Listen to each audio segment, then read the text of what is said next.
শুভ অভয়ারণ্য,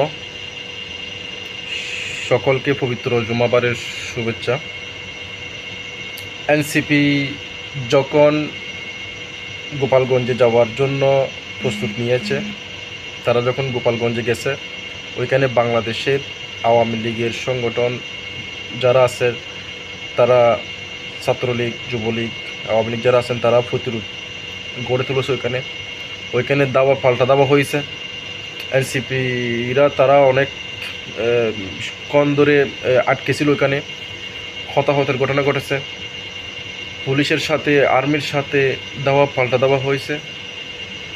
তো একটা জিনিস মাথায় আসতেছে না, গোপালগঞ্জ এমন একটা জেলা যেখানে সবাই মানে 100-এর মধ্যে 90% আওয়ামী লীগ।